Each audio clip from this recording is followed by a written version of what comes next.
You are not listening to this by accident. You felt it before. A slow, chilling dread that lives just beneath the surface of attraction. You've met a woman who felt like a force of nature, a storm you were drawn to, not away from. She saw through your performance, your armor, your cultivated strength. And in that moment, you felt something you mistook for love. You felt seen. But what if that seeing was not a gift? What if it was a threat assessment? She didn't see you. She saw your weaknesses. She saw the fault lines in your soul, the soft spots where your defenses crumble. You thought this was intimacy. You thought this was the real thing. But it wasn't intimacy. It was reconnaissance. This woman, this force, she isn't looking for a partner. She is looking for an opponent. And you, with your predictable needs and your soft, aching heart, are the perfect one. There's a reason you keep falling for this same terrible mystery.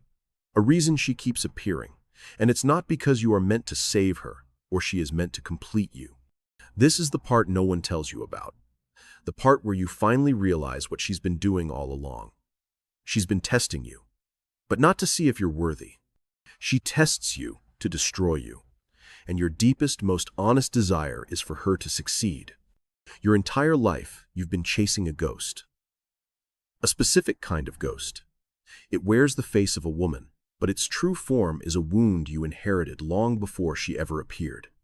It's the wound of not being seen, of not being enough, of being fundamentally invisible. You've walked through the world believing your love was a gift. But you learned somewhere, in the dark corners of a forgotten past, that your love was a desperate plea, a frantic, silent scream for recognition. You didn't just love, you begged. You begged without even knowing it, without a single word. Your desire, your loyalty, your very presence was a negotiation. Please, your soul whispered, see me. Prove I am real. Prove I am worth something. And this woman, this predator of the spirit, heard the plea. She didn't just hear it, she recognized it. Because she carries her own wounds, her own shadows. But where you learned to beg, she learned to test. She learned that power wasn't about being seen, it was about being the one who does the seeing. She became the mirror you desperately wanted to look into, but she wasn't showing you your reflection. She was showing you your fear. Freud called this the repetition compulsion, the unconscious need to return to the scene of an unhealed trauma. You are not falling in love. You are returning to the first emotional battlefield you ever lost. The girl who never got her father's full attention, the boy who was told his feelings were too much. You are reenacting the first drama of your life, hoping for a different ending. But the script never changes, because you are still playing the same role. The role of the one who needs to be chosen. The role of the one who must prove their worth. And this woman, she is the perfect director for your play. She will push you, question you, and withhold just enough to keep you chained to her stage. You believe this cycle is a test of your strength, but it's a test of your delusion. You are not earning her love. You are earning your own misery. And in a terrifying, honest part of your soul, that misery feels like home. It's a familiar ache. It's the pain that tells you, I am here. I am finally where I belong. This woman's power isn't in her love. It's in her ability to perfectly replicate your oldest, most painful abandonment. The ultimate wound, the original sin of your soul. This is not a story of two people meeting. This is a story of two shadows colliding. You are not attracted to her because she is whole. You are attracted to her because she is a perfect projection screen for the pieces of yourself you refuse to see. The part of you that fears power, that fears its own darkness, that is desperate to be controlled. This woman, she is a manifestation of your shadow, as Jung would call it, the dark, unconscious side of your personality. The part that holds all the rage, the manipulation, the selfishness, and the raw, untamed power you've repressed in the name of being a good man or a good partner. You are drawn to her because she embodies the very things you've rejected in yourself. She is the forbidden truth, the freedom you never gave yourself permission to have. And so, you enter her orbit, hoping to possess her, when in reality, you are hoping to possess the part of yourself she represents. You are not in love with her. You are in a war with your own unconscious. The test she puts you through, the games, the emotional withholding, this is not a personal attack. This is a cold, indifferent function of her own unhealed psyche. She is a woman who, in her own life, learned that the only way to feel powerful was to make others feel powerless. She learned that love was not something given, but something taken. She is not seeking your love. She is seeking your reaction, your validation of her power. Her games are a defense mechanism, a series of locked doors she puts between herself and any real intimacy.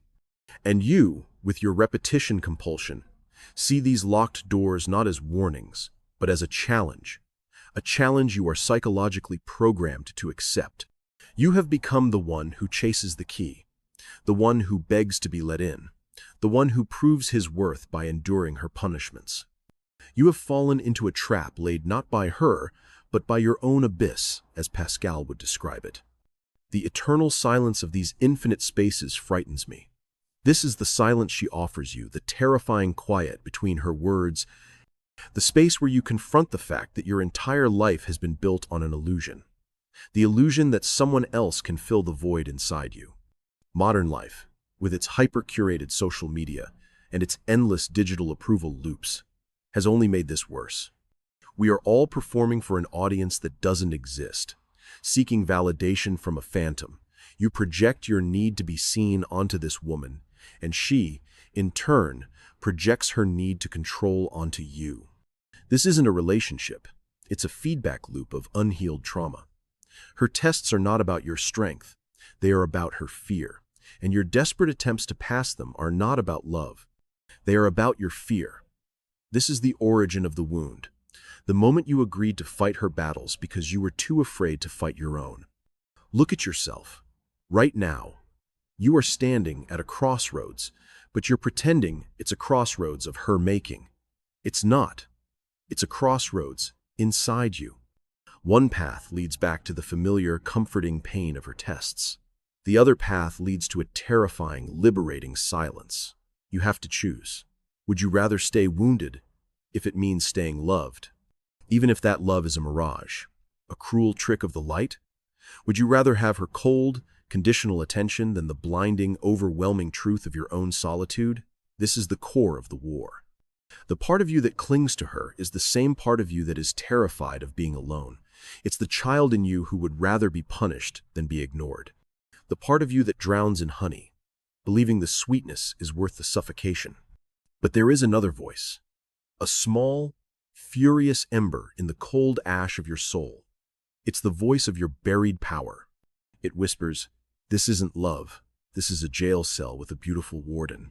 The war is between these two voices, the voice of your ego, which demands to be seen, to be validated, to win her game, and the voice of your soul, which is tired of playing. The ego screams, "Keep trying. You're so close to earning her love." But the soul says, "You're not earning love. You're bleeding in silence, and she is simply watching you bleed." This confrontation is a death. It's the death of a lie. The lie that your value is determined by someone else's approval. The lie that you are a project to be completed, a challenge to be overcome. What if she never loved you? What if the intense spark, the magnetic pull, was nothing more than the recognition of two perfectly aligned traumas? What if you never loved her either?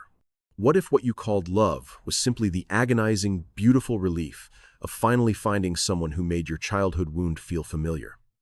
The moment you ask these questions, the illusion collapses. It shatters not with a bang, but with the quiet, devastating sound of a truth you always knew, finally being spoken out loud. The test isn't about her. The test is about you, and you are failing. Not because you're not good enough for her, but because you are still desperately trying to pass. This is where the death of the old self becomes a rebirth. You are no longer chained to her tests. You are no longer defined by her approval. The power dynamic has not shifted. It has been completely dismantled. Because you are no longer playing. The woman who tests you to destroy you holds power only over the man who needs to be saved, but that man is gone. The moment you chose to look at the wound, the compulsion to repeat it dissolved. You no longer chase, you no longer beg, you no longer earn your place in the life of someone who sees you as a means to an end. The silence that once terrified you is now your greatest ally. It is no longer the silence between her words. It is the silence of your own soul, finally, at peace. In this silence, you discover a new truth, that your worth is not something to be proven, but something to be simply lived. The fire you once used to burn for her approval is now a steady, internal flame that lights your own path. You are not waiting for her to see your value. You are simply creating it, with every quiet choice you make for yourself. You have become your own witness. You have become your own savior. This is the meaning of Nietzsche's eternal return, not the idea that you must repeat the same life, but the idea that you must live a life you would be willing to repeat forever, with all its pain and joy.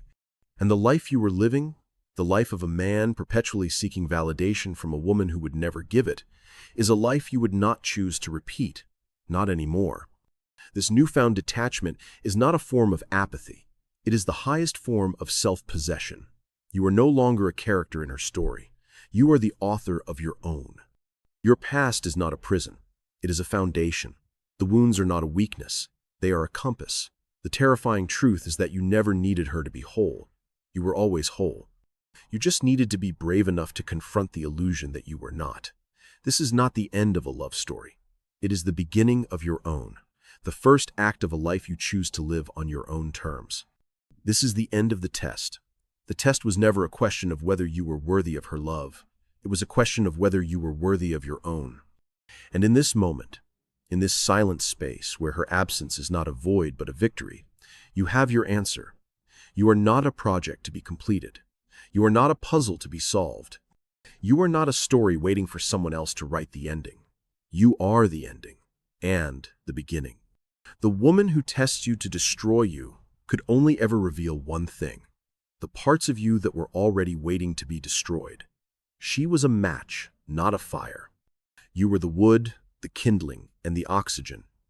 Now, the fire is yours to command. You are not broken. You are becoming. You are not healed. You are finally whole. I have been a great friend to myself. I have found solace in my own company, and I have found the greatest peace in knowing I will never be lost again. This is the quiet truth that now resides in your bones. You have met your shadow, and you have chosen yourself. The test is over. You won.